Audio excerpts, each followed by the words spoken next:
Atenção! O presidente Luiz Inácio Lula da Silva acaba de confirmar presença em um dos eventos mais controversos e estratégicos do cenário internacional.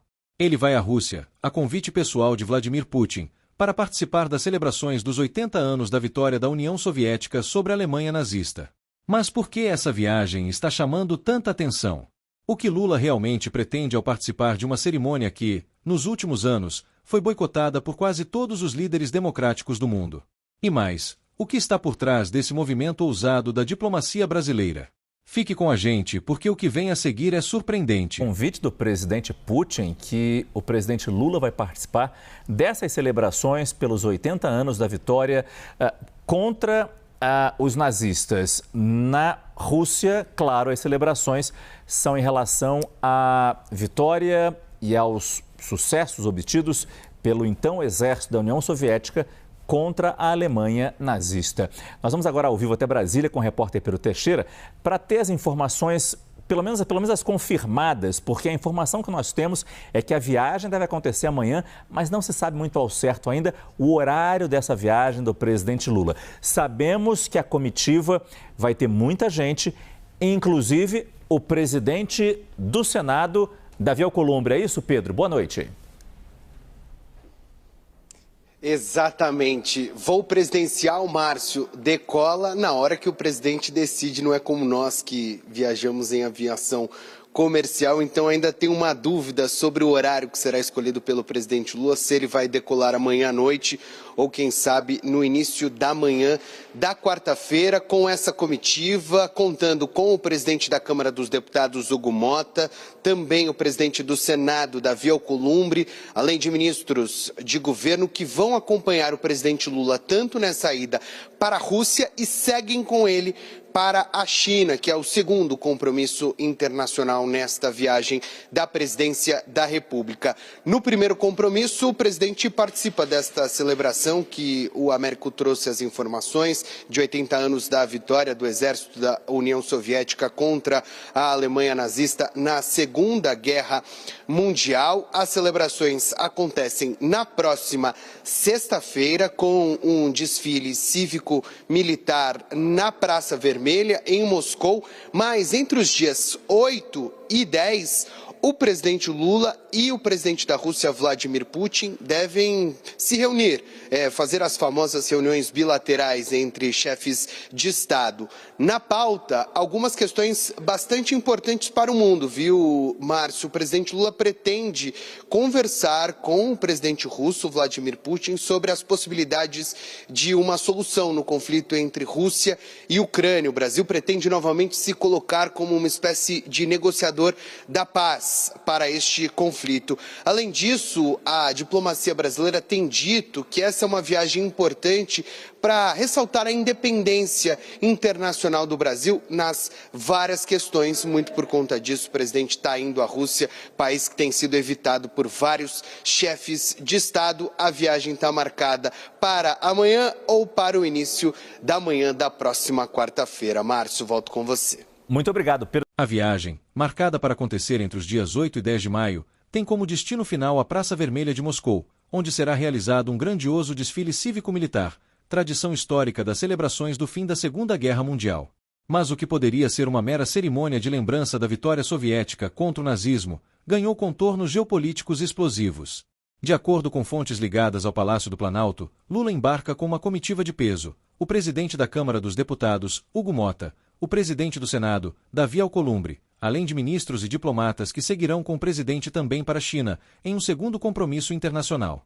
O destaque, no entanto, fica para o primeiro destino, a Rússia de Vladimir Putin, em plena guerra com a Ucrânia e isolada por grande parte da comunidade internacional. Lula, diferentemente de seus pares ocidentais, decidiu ir, e esse gesto não passou despercebido. Desde 2014, com a anexação da Crimeia pela Rússia, nenhum líder democrático compareceu a essas cerimônias em Moscou. A presença de Lula, portanto, quebra esse protocolo informal. Até agora, quem confirmou presença foram nomes como Nicolás Maduro, da Venezuela, e Miguel Díaz-Canel, de Cuba, ambos aliados ideológicos do regime russo. O contraste é gritante. Em 2005, estavam presentes líderes como George W. Bush, Jacques Chirac e Angela Merkel. Em 2024, os assentos democráticos estão vazios. Lula pretende, segundo fontes do Itamaraty, levar uma mensagem de paz a Putin, defendendo que o Brasil pode atuar como mediador no conflito entre Rússia e Ucrânia. Mas será que essa intenção será bem recebida pelo Ocidente? Ou será que, ao estender a mão à Rússia, Lula está arriscando o delicado equilíbrio diplomático brasileiro? Muito obrigado, Pedro Teixeira, que falou com a gente direto de Brasília.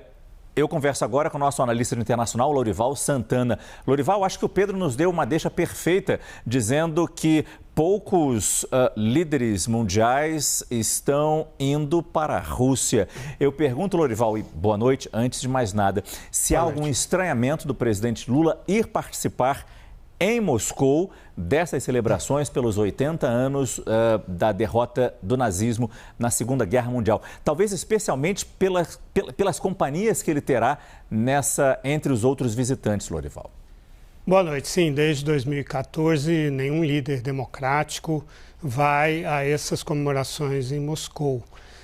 Da América Latina confirmaram presença o Nicolás Maduro, da Venezuela, e o Miguel Díaz-Canel, de Cuba. Da Europa vai provavelmente apenas o Robert Fico, da Eslováquia, que é aliado de Putin, é contra a imigração, contra a União Europeia, contra as minorias romãs, ou seja, ciganas, húngaras. Na Eslováquia é um ultranacionalista e ultraconservador. O Aleksandar Vučić, da Sérvia, também gostaria de ir. A Sérvia é uma histórica aliada da Rússia no combate ali, no embate com os croatas, com os bósnios muçulmanos, com o Kosovo, mas ele ficou doente. Ele estava numa visita à Casa Branca, também tem essa afinidade de conservadores com Donald Trump, mas ficou doente, talvez não vá. De resto, o que vão são ditadores da Ásia Central, que são dependentes, né, são satélites da Rússia, da Mongólia, da África e da autoridade palestina, Mahmoud Abbas. É um contraste muito grande em relação a outros números redondos dessa comemoração. Por exemplo, em 2005, no 60º aniversário, estava George W. Bush, estava Jacques Chirac, da França, Gerhard Schröder, da Alemanha, e assim por diante. Em 2010 ainda foi a Angela Merkel, da Alemanha, mas a partir de 2014, da invasão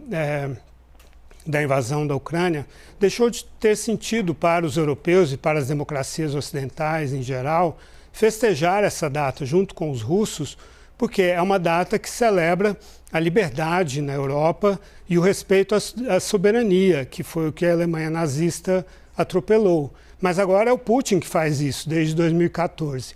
Então não há mais o que celebrar com os países democráticos e que respeitam a soberania.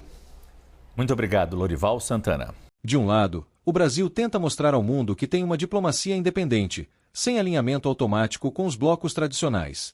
Por outro, essa posição pode ser lida como ambígua ou até conivente com regimes autoritários, especialmente quando Lula aparece ao lado de líderes altamente criticados por suas violações aos direitos humanos e ao Estado de Direito.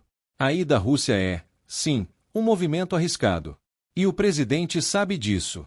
Mas também é um gesto calculado para colocar o Brasil como protagonista no cenário global. Em meio a uma guerra que já dura mais de 2 anos, com milhares de mortos e deslocados, qualquer possibilidade de negociação é vista com olhos atentos e desconfiados. A pergunta que fica no ar é: até onde Lula está disposto a ir em nome da diplomacia? Ao cruzar o mundo e sentar-se ao lado de Vladimir Putin, o presidente brasileiro não apenas participa de uma celebração histórica, mas também se posiciona em um tabuleiro geopolítico cheio de riscos e oportunidades. O que será discutido a portas fechadas em Moscou? Que mensagens serão trocadas entre o Kremlin e o Planalto? E como isso pode afetar o Brasil no cenário global? Prepare-se, porque os próximos capítulos dessa história prometem agitar não só Brasília, mas também Washington, Bruxelas e Pequim.